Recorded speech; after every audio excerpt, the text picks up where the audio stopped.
नमस्कार सबैजनालाई मेरो नाम मन्त्रिया सुनवार हो र म आज तपाईहरुलाई रिप्रोडक्टिभ सिस्टमको बारेमा बताउन गइरहेको छु। फर्स्टमा हामी रिप्रोडक्टिभ सिस्टमको इन्ट्रोडक्सनबाट जानेछौं। रिप्रोडक्सन भनेको एउटा यस्तो प्रोसेस हो जसमा चाहिँ रिप्रोडक्टिभ सेल्सहरु ओभम फ्रम फिमेल र स्पर्म फ्रम मेल मिट गर्छ र त्यसपछि एउटा न्यू लाइफ फर्मेसन गर्छ। रिप्रोडक्टिभ सिस्टम भनेको एउटा यस्तो सिस्टम हो जसमा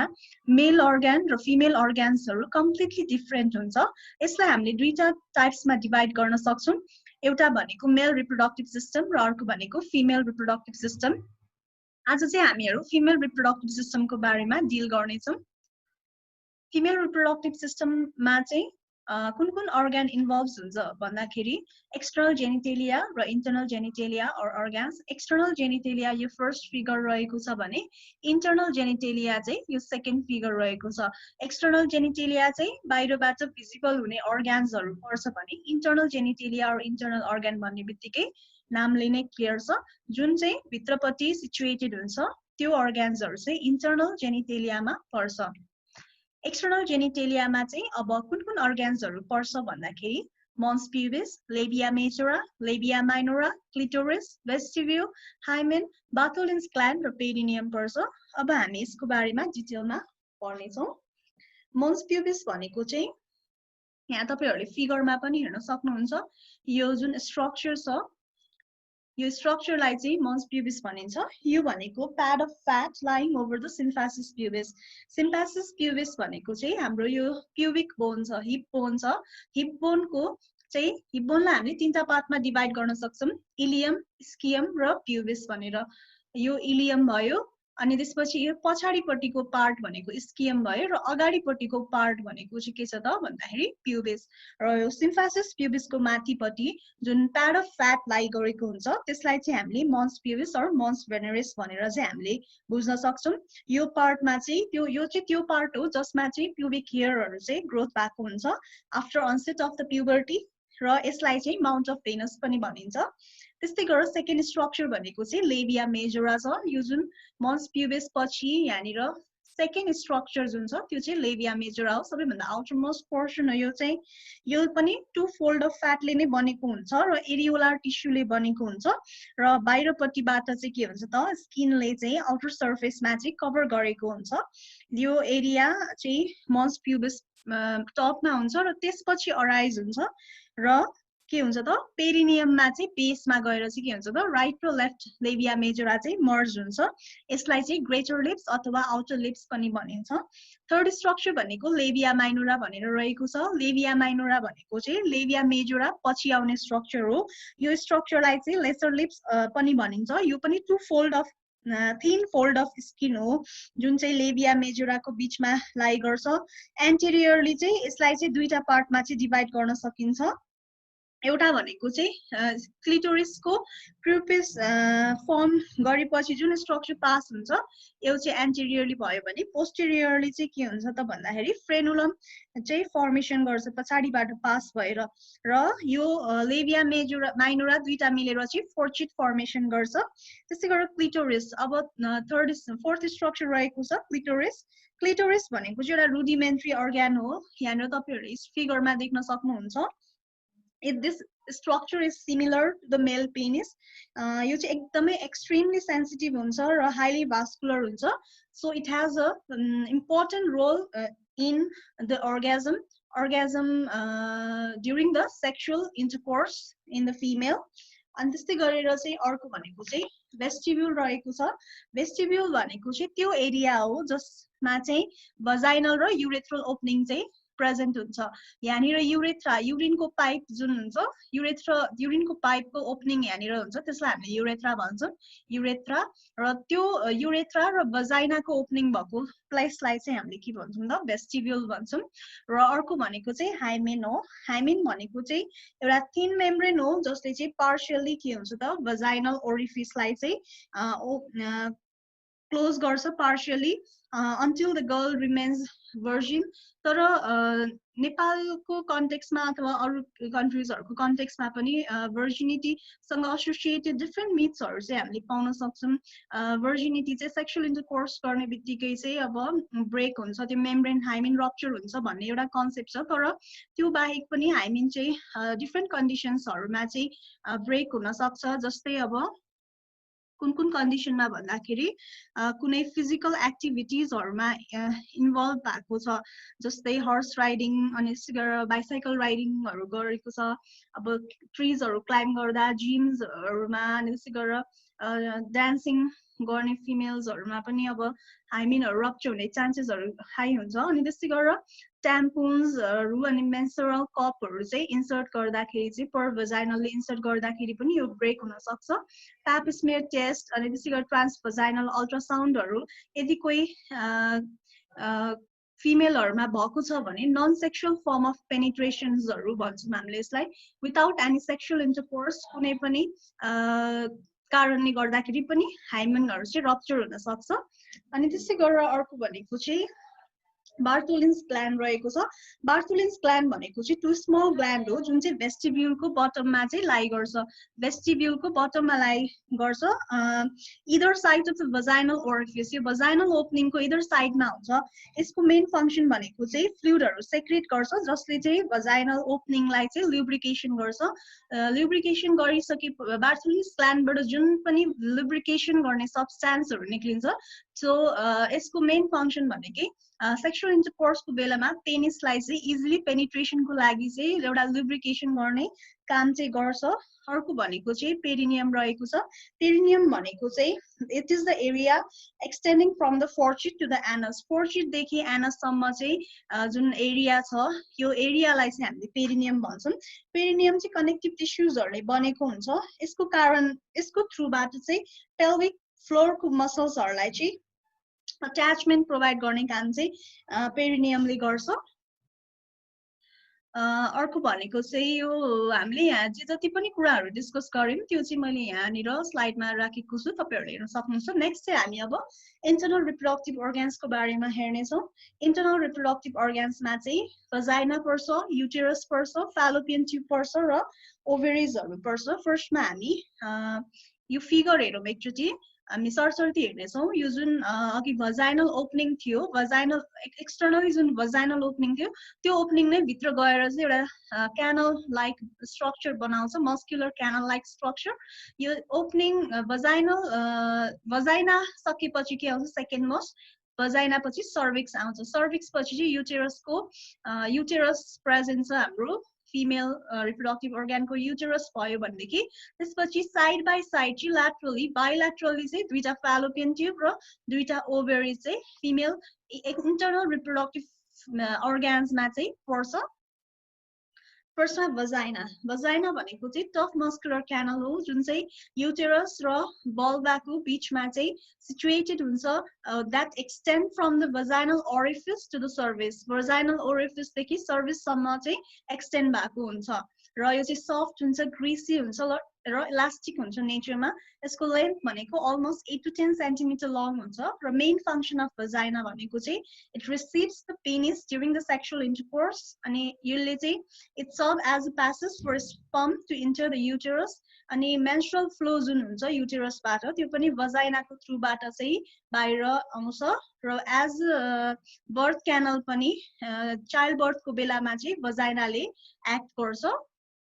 नेक्स्ट स्ट्रक्चर भनेको युटेरस हो। युटेरस भनेको स्मल पी शेप्ड हलो मस्कुलर अर्गन हो। यो चाहिँ ट्रु पेल्भिसको भित्र चाहिँ रहेको हुन्छ। ब्ल्याडरको पछाडिपट्टि र रेक्टमको अगाडिपट्टि चाहिँ युटेरस रहेको हुन्छ। हामी ट्रु पेल्भिस भनेर चाहिँ म यहाँ देखाउने छु तपाईहरुलाई। यो जुन हिप बोन छ, हिप बोनको यो राउन्ड ब्रिम लाइक स्ट्रक्चर छ, यो राउन्ड स्ट्रक्चर भित्र चाहिँ इन्क्लोज्ड भएर बसेको हुन्छ, त्यो पोर्सनलाई चाहिँ हामीले ट्रु पेल्भिस भन्छौँ। ट्रु पेल्भिसमा चाहिँ इन्क्लोज भएर बसेको हुन्छ र अगाडिपट्टि के हुने भयो, ब्ल्याडर हुने भयो भने पछाडिपट्टि रेक्टम हुने भयो। साथसाथै चाहिँ अब यसलाई चाहिँ अब साइड बाइ साइड चाहिँ bilaterally fallopian tubes र ovaries-हरुले चाहिँ कनेक्ट गर्छ अनि त्यसै गरेर यसको लेन्थ भनेको चाहिँ 7.5 सेन्टिमिटर लङ हुन्छ 5 सेन्टिमिटर वाइड हुन्छ र 2.5 सेन्टिमिटर थिक हुन्छ यसको चाहिँ तीनटा पोर्सन हुन्छ हामीले यहाँ हेर्ने छौं यो माथिको पोर्सन जुन छ यो पहाड जस्तो structure this is the funds of the uterus अनि बिचको जुन हलो मस्कुलर पोर्सन छ यो भनेको बडी र तलको यो न्यारो स्ट्रक्चर छ जुन नेक लाइक स्ट्रक्चर यो भनेको चाहिँ के हो त भन्दाखेरि सर्विक्स हो अनि त्यसै गरेर युटेरसको चाहिँ 3 डिफरेन्ट टाइप्स अफ लेयर हुन्छ फर्स्ट लेयर भनेको चाहिँ endometrium जुन चाहिँ इनरमोस्ट लेयर हो र बिचको मस्कुलर लेयरलाई चाहिँ हामीले मायोमेट्रियम भन्छौं भने आउटरमोस्ट लेयरलाई चाहिँ हामीले पेरिमेट्रियम भन्छौं जुन यो युटेरसको एन्डोमेट्रियम भनेको चाहिँ इनरमोस्ट लेयर हो यो चाहिँ सिलिएटेड एपिथेलियमले बनेको हुन्छ त्यहाँ चाहिँ के हुन्छ त भन्दाखेरि कन्स्ट्यान्टली डिफरेन्ट हार्मोनल इन्फ्लुएन्सेसहरुको अन्डरमा चाहिँ त्यहाँको थिकनेसहरु चाहिँ through out the menstruation cycle चाहिँ चेन्ज भइराख्छ र endometrium has important role in the implantation of the fertilized ovum यो चाहिँ एकदमै इम्पोर्टेन्ट पोर्सन हो त्यसै गरेर सेकेन्ड मोस्ट पोर्सन endometrium भन्दा बाहिरपट्टि चाहिँ के हुन्छ त भन्दाखेरि मायोमेट्रियम हुन्छ र मायोमेट्रियम भनेको चाहिँ के हुन्छ त भन्दाखेरि थिक मसल कोटले चाहिँ बनेको हुन्छ यो चाहिँ अप्पर पार्ट अफ द युटरसमा चाहिँ एकदमै बाक्लो हुन्छ र के हुन्छ त इथमस र सर्विक्समा चाहिँ के हुन्छ त पातलिँदै जान्छ मस्कुलर लेयर चाहिँ अनि यसको मेन फंक्सन भनेकै के हो त भन्दाखेरि प्रेग्नेन्सीको बेलामा र डेलिभरी लेबरको बेलामा चाहिँ स्ट्रेच हुने काम चाहिँ मायोमेट्रियमले गर्छ र जुन बेबी एक्सपेल आउट हुने बेलामा युटरसमा विभिन्न कन्ट्राक्सनहरु आउँछ त्यो पनि मायोमेट्रियममै जेनेरेट हुन्छ र अर्को भनेको चाहिँ पेरिमेट्रियम हो पेरिमेट्रियम भनेको चाहिँ आउटरमोस्ट डबल लेयर सेरस मेम्ब्रेन हो जुन चाहिँ जसले चाहिँ युटरसलाई चाहिँ कभर गर्छ अथवा ड्रेप गर्छ र युटरस चाहिँ यतिकै अब एउटा मस्कुलर अर्ग्यान हलो मस्कुलर अर्ग्यान जस्तै भयो तर यसलाई चाहिँ अब के गर्छ त भन्दाखेरि अब यसमा कुनै पनि बोन्सहरु त्यस्तो केही पनि छैन कसरी चाहिँ अब यो सपोर्ट भएर बस्छ होला भन्दाखेरि चाहिँ यसलाई चाहिँ विभिन्न टाइप्स अफ लिगामेन्ट अनि अघि हामीले भन्यौं अगाडिपट्टिबाट ब्ल्याडर युरिनरी ब्ल्याडर र पछाडिपट्टिबाट चाहिँ रेक्टमले चाहिँ के गर्छ त सपोर्ट गर्छ यसको मेन सपोर्टिङ लिगामेन्ट्सहरुमा चाहिँ ब्रोड लिगामेन्ट पर्छ राउन्ड लिगामेन्ट पर्छ transverse cervical ligament uterosacral ligament pubocervical ligament ovarian ligament अनि त्यसै गरेर यस्ता खालका लिगामेन्ट्सहरुले चाहिँ के गर्छ त भन्दाखेरि युटरसलाई चाहिँ सपोर्ट गरेर राख्छ र आफ्नो ठाउँमा राख्ने काम गर्छ सो अब हामी युटरसको फंक्शन्सहरु के छ हामी त्यसको बारेमा हेर्ने छौं युटरसको फंक्शन्सहरु भनेको to regulate the menstruation to hold the ova after the conception अनि त्यसै गरेर चाहिँ जुन फर्टिलाइज्ड ओभम हुन्छ त्यसलाई प्रोटेक्सन गर्ने र नर्चरिङ गर्ने काम पनि युटरसले गर्छ अनि growth and development of the एम्ब्रियोमा पनि एसिस्ट गर्छ यसले र चाइल्ड बर्थको बेलामा एसिस्टेन्स पनि प्रोवाइड गर्छ नेक्स्ट स्ट्रक्चर भनेको नेक्स्ट एउटा इम्पोर्टेन्ट टपिक भनेको चाहिँ युट्राइन प्रोल्याप्स भनेर रहेको छ अघि हामीले जुन युटरसलाई सपोर्ट गर्ने लिगामेन्ट्सहरु डिफरेन्ट टाइप्स अफ मसल्सहरुको बारेमा डिस्कस गर्यौं यदि अब पेल्भिक फ्लोरको मसल्स अनि त्यसै गरेर चाहिँ युटरसलाई सपोर्ट गर्ने लिगामेन्ट्सहरु चाहिँ स्ट्रेच भयो कन्टिन्युअस प्रेसरहरुको कारणले गर्दाखेरि चाहिँ वीक भयो अनि त्यसले युटरसलाई चाहिँ एडिक्वेटली सपोर्ट गर्न सकेन भनेदेखि चाहिँ युटरस चाहिँ आफ्नो नर्मल एनाटोमिकल पोजिसनबाट चाहिँ स्लिप डाउन हुन्छ र भजाइना बाहिरबाट चाहिँ प्रोट्रुड हुन थाल्छ त्यो कन्डिसन भनेको चाहिँ युट्राइन प्रोल्याप्स हो युट्राइन प्रोल्याप्स नेपालको मोस्ट अफ द फिमेलहरुमा एकदम कमन हुन्छ हामी नेपालीमा भन्दाखेरि पाठीघर खस्ने आङ खस्ने भनेर चाहिँ बुझ्न सक्छौं त्यही भएर यसको अर्को कजहरुमा भनेको चाहिँ अब हेभी लिफ्टिङहरु गर्ने अनि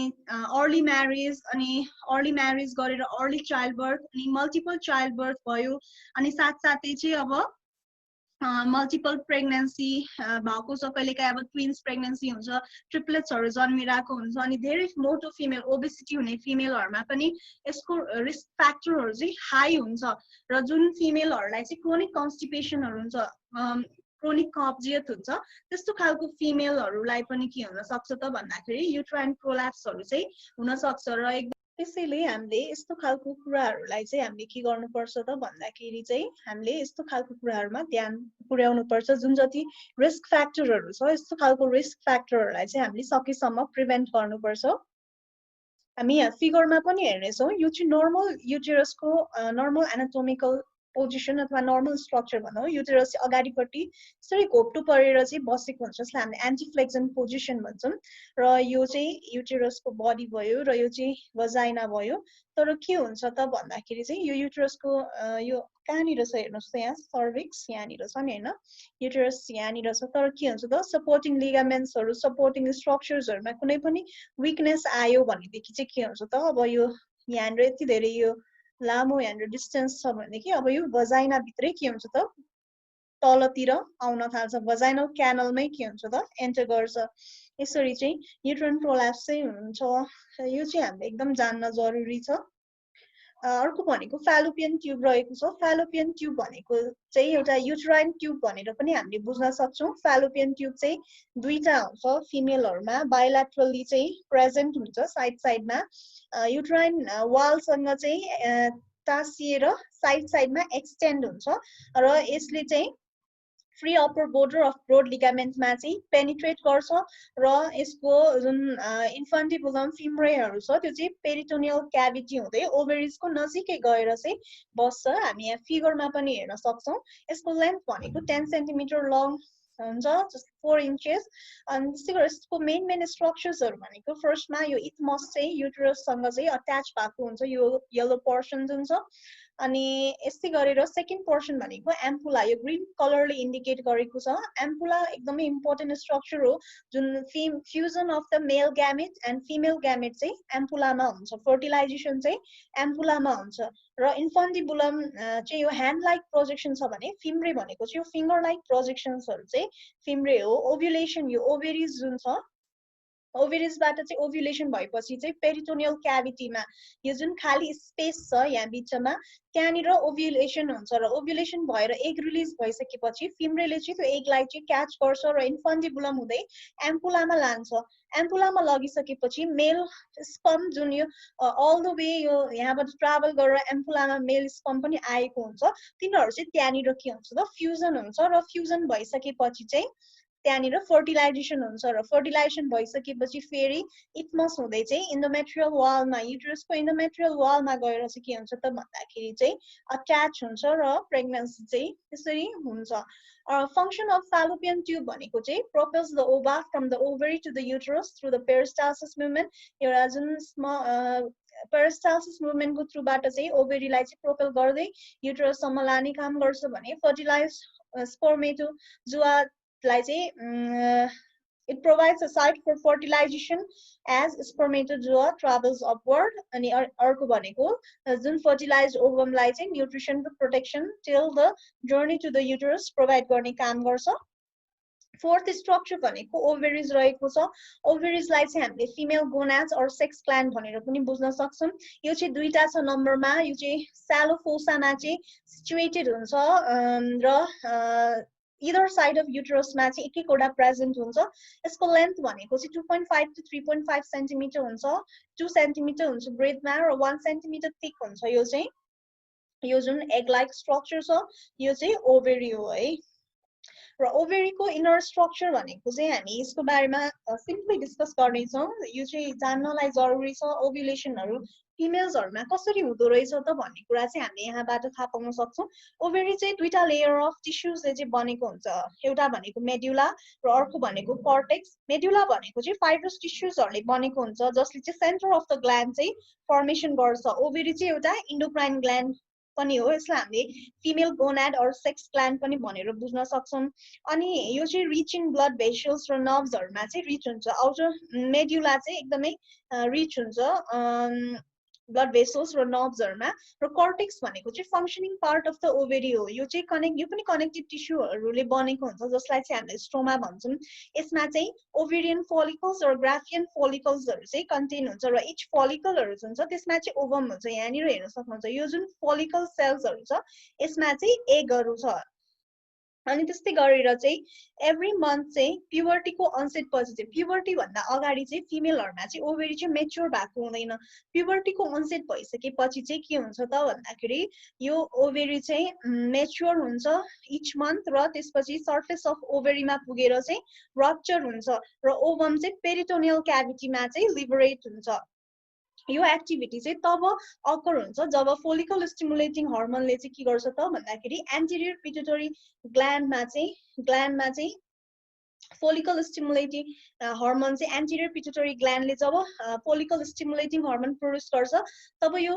प्राइमोडियल फोलिकल चाहिँ के हुन्छ त भन्दाखेरि चाहिँ अब मेचुरेसन हुन थाल्छ प्राइमोडियल फोलिकलबाट प्राइमरी फोलिकल बन्छ प्राइमरी फोलिकलबाट सेकेन्डरी फोलिकल बन्छ र सेकेन्डरी फोलिकलबाट फेरि के बन्छ त ग्राफियन फोलिकल बन्छ र ग्राफियन फोलिकल बनिसकेपछि चाहिँ अब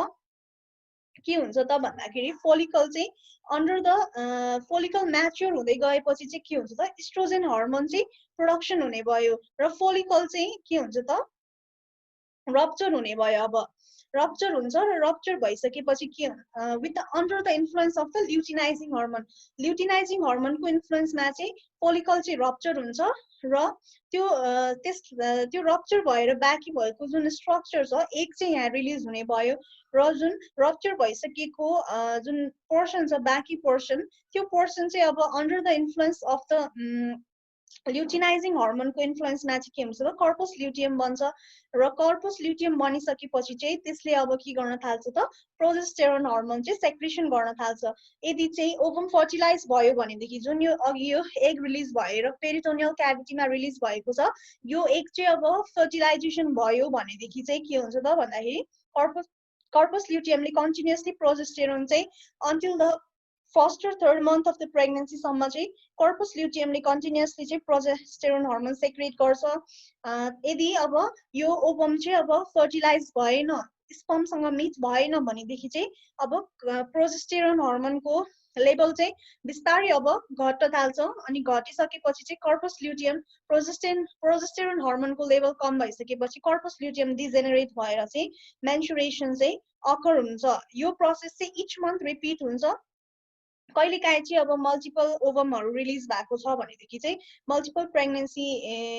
अनि फर्टिलाइज पनि अब मल्टिपल स्पर्मसँग भएको छ भनेदेखि मल्टिपल प्रेग्नेन्सीहरू चाहिँ अकर हुन सक्ने चान्सेसहरू चाहिँ हुन्छ सो यो भयो ओभेरीले कसरी काम गर्छ ओभ्युलेसन कसरी हुन्छ मेन्स्ट्रुएसन कसरी हुन्छ भन्ने कुरा चाहिँ हामीले यहाँबाट बुझ्यौं फर्स्टमा प्राइमोडियल फोलिकल बिस्तारै मेचुरेसन हुँदै जान्छ under the influence of the hormone follicle stimulating हर्मोनको अन्डरमा अनि ल्युटिनाइजिङ हर्मोनले के गर्छ त भन्दाखेरि चाहिँ अब यो रप्चर भइसकेपछि चाहिँ ल्युटिनाइजिङ हर्मोनले कर्पस ल्युटियम फर्मेसन गर्ने भयो र कर्पस ल्युटियम फर्मेसन भइसकेपछि अब त्यसले प्रोजेस्टेरोन सेक्रेट गर्ने भयो र प्रोजेस्टेरोन सेक्रेट गरिसकेपछि चाहिँ अब त्यसले एउटा favourable environment for the fertilize ओभमलाई ग्रोथ हुन अनि बढ्नको लागि चाहिँ एउटा फेभरेबल इन्भाइरोमेन्ट बनाउने भयो र यदि अब ओभ्युलेसन भएन अब यदि फर्टिलाइजेसन भएन भनेदेखि के हुने भयो त कर्पस ल्युटियम चाहिँ डिजेनेरेट हुने भयो र मेन्स्ट्रुएसन चाहिँ हुने भयो फंक्शन्स अफ ओभेरिजमा भनेको प्रोडक्सन अफ ओभा अनि प्रोडक्सन अफ हर्मोन्स एस्ट्रोजेन र प्रोजेस्टेरोन त्यस्तै गरेर अर्को हामी पढ्नेछौँ यो एस्ट्रोजेन र प्रोजेस्टेरोनको फंक्शन्सहरू चाहिँ के रहेको छ भन्दाखेरि चाहिँ एस्ट्रोजेन र प्रोजेस्टेरोनको फंक्शन भनेको चाहिँ एस्ट्रोजेन हर्मोनले चाहिँ development of the female sexual characteristics चाहिँ डेभलपमेन्ट गर्न हेल्प गर्छ जस्तै अब ब्रेस्ट डेभलपमेन्ट भयो अनि त्यस्तै गरेर चाहिँ स्विटनिङ अफ द भोइस अनि मेन्स्ट्रुएसनहरू चाहिँ अब स्टार्ट गर्ने रेगुलेट गर्ने काम चाहिँ एस्ट्रोजेनले गर्छ भनेदेखि चाहिँ प्रोजेस्टेरोन हर्मोनले चाहिँ एन्डोमेट्रियम जुन inner layer of the uterus छ त्यसलाई चाहिँ ओभ्युलेसन पछि चाहिँ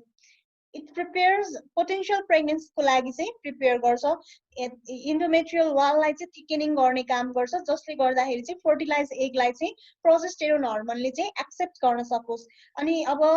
यदि अब युटेरसमा चाहिँ अब फर्टिलाइजेसन भएर चाहिँ implantation of the zygote implantation भइसकेको छ इन्डोमेट्रियल वालमा गएर बसिसकेको छ भनेदेखि चाहिँ अब नेक्स्ट मन्थमा चाहिँ फेरि अब त्यहाँनिर अब ओभ्युलेसनहरू हुन अनि साथसाथै चाहिँ अब अर्को प्रेग्नेन्सीहरू हुनबाट चाहिँ के हुन्छ त बचाउँछ त्यसले चाहिँ प्रोजेस्टेरोनको लेभल हाई भइसकेपछि चाहिँ अनि कुनै पनि अब युटेरसमा अब इम्प्लान्टेसन भइसकेपछि चाहिँ अब त्यहाँ बिस्तारै त्यो फिटस चाहिँ अब ग्रो हुन थाल्छ त्यो जाइगोट चाहिँ बिस्तारै ग्रो हुन थाल्छ र अब त्यो फोरेन बडी जस्तै भयो एक्जाम्पलको लागि र त्यसलाई चाहिँ एक्सपेल आउट चाहिँ युटरसले गर्न सक्छ यदि प्रोजेस्टेरोन हर्मोन छैन भने चाहिँ मसल कन्ट्र्याक्सनहरू भएर चाहिँ त्यो एक्सपेल आउट हुन सक्छ प्रोजेस्टेरोन हर्मोनले चाहिँ त्यसबाट पनि के गर्छ त प्रिभेन्ट गर्छ र यदि अब प्रोजेस्टेरोन हर्मोनको लेभल कम भयो भनेदेखि चाहिँ कर्पस ल्युटियम डिजेनेरेट हुन्छ र मेन्सुरेसन चाहिँ अकर हुने भयो नेक्स्ट स्ट्रक्चर भनेको चाहिँ फिमेल रिप्रोडक्टिभ अर्ग्यानको एउटा एसेसरी अर्ग्यान हो जसलाई चाहिँ हामीले ब्रेस्ट भनेर चिन्छौँ यो चाहिँ प्युबर्टी पछि चाहिँ इन्लार्जमेन्ट हुन्छ under the effect of the hormone oestrogen and progesterone र यसको मेन फंक्सन भनेको चाहिँ यसले चाहिँ ब्रेस्ट मिल्क प्रोडक्सन गर्छ during the pregnancy and lactating period pregnancy र ल्याक्टेटिङ पिरियडको बेलामा चाहिँ ब्रेस्ट मिल्क प्रोडक्सन गर्छ ब्रेस्ट मिल्क प्रोडक्सनमा विशेष गरी कुन कुन हर्मोन्सहरू इन्भल्भ भएको हुन्छ भन्दाखेरि चाहिँ एन्टेरियर पिट्युटरी ग्ल्यान्डबाट प्रोड्युस हुने प्रोल्याक्टिन हर्मोनले पनि ब्रेस्ट मिल्क प्रोडक्सनमा हेल्प गर्ने भयो प्रोल्याक्टिन हर्मोनले चाहिँ अब जुन म्यामरी टिस्युहरू छ जुन यो ब्रेस्टमा हुने म्यामरी ग्ल्यान्डहरू म्यामरी टिस्युहरू छ यिनीहरूमा चाहिँ के गर्छ त भन्दाखेरि चाहिँ प्रोडक्सन अफ ब्रेस्ट मिल्क चाहिँ स्टिमुलेट गर्ने भयो प्रोल्याक्टिन हर्मोनले अनि त्यस्तै गरेर चाहिँ प्रोल्याक्टिन चाहिँ कतिखेर सेक्रेसन हुन स्टिमुलेट हुन्छ भन्दाखेरि बेबीले मिल्क सक गरिसकेपछि चाहिँ के हुन्छ त भन्दाखेरि प्रोल्याक्टिन हर्मोन चाहिँ सेक्रेट हुने भयो र ब्रेस्ट मिल्क चाहिँ के हुन्छ त प्रोडक्सन चाहिँ झन् धेरै स्टिमुलेट हुने भयो र जुन युटेरसमा प्रेग्नेन्सीको बेलामा बच्चालाई न्युट्रिसनहरू प्रोभाइड गर्नको लागि प्लासेन्टा डेभलप भएको हुन्छ डेलिभरी भइसकेपछि बच्चाको डेलिभरी भइसकेपछि चाहिँ त्यो प्लासेन्टा पनि एक्सपेल आउट हुनु पर्यो र अक्सिटोसिन प्रोल्याक्टिन हर्मोनले चाहिँ के गर्छ त एक्सपल्सन अफ प्लासेन्टामा पनि हेल्प गर्ने भयो अनि अर्को भनेको चाहिँ पोस्टेरियर पिट्युटरी ग्ल्यान्डबाट एन्टेरियरबाट चाहिँ प्रोल्याक्टिन हर्मोनको रोल छ ब्रेस्ट मिल्क प्रोडक्सनमा भनेदेखि पोस्टेरियर पिट्युटरी ग्ल्यान्डबाट प्रोडक्सन हुने हर्मोन अक्सिटोसिनको चाहिँ के छ भन्दाखेरि प्रेग्नेन्ट युटेरसलाई चाहिँ एउटा कन्ट्र्याक्सन गर्ने काम गर्छ भने ब्रेस्टमा चाहिँ के गर्छ त अर्को भन्दाखेरि मायो इपिथेलियल सेल्स जुन यहाँनिर ब्रेस्टमा हुने मायो इपिथेलियल सेल्सहरू हुन्छ यसमा त्यो मायो इपिथेलियल सेल्स ल्याक्टेटिङ ब्रेस्टमा चाहिँ के हुन्छ त मायो इपिथेलियल सेल्सहरूले चाहिँ मिल्कहरूलाई चाहिँ स्पेज आउट गर्छ अनि त्यसपछि यो निपलबाट चाहिँ एक्सपेल आउट गर्ने काम चाहिँ इजेक्सन अफ द मिल्क गर्ने काम चाहिँ अक्सिटोसिन हर्मोनले गर्छ र बेबीले जति धेरै मिल्क चाहिँ सक गर्छ त्यति नै धेरै के हुन्छ त अक्सिटोसिन सेक्रेट हुन्छ र मिल्क प्रोडक्सन चाहिँ त्यति नै धेरै हुन्छ सो ब्रेस्टको फंक्सन चाहिँ एकदमै इम्पोर्टेन्ट छ फिमेलमा स्पेशली प्रेग्नेन्ट र ल्याक्टेटिङ मदरमा चाहिँ ब्रेस्टको फंक्सन एकदमै इम्पोर्टेन्ट फंक्सन छ आज हामीले फिमेल रिप्रोडक्टिभ अर्गनको बारेमा डिस्कस गर्यौं फिमेल रिप्रोडक्टिभ अर्गनमा पनि हामीले एक्सटर्नल जेनिटलिया इन्टर्नल जेनिटलिया र त्यस्तै गरेर हामीले एउटा युट्रस प्रोल्याप्स भन्ने टपिकको बारेमा सिम्पली डिस्कस गर्यौं अनि अर्को भनेको चाहिँ हामीले ब्रेस्टको बारेमा चाहिँ डिस्कस गर्यौं आजको यो सेसनमा केही क्वेरीजहरु छ केही क्वेशन्सहरु छ भने तपाईहरुले सोध्न सक्नुहुन्छ कमेन्ट सेक्सनमा तपाईहरुले कमेन्ट लेख्न सक्नुहुन्छ कस्तो लागिराको छ भनेर so thank you see you next time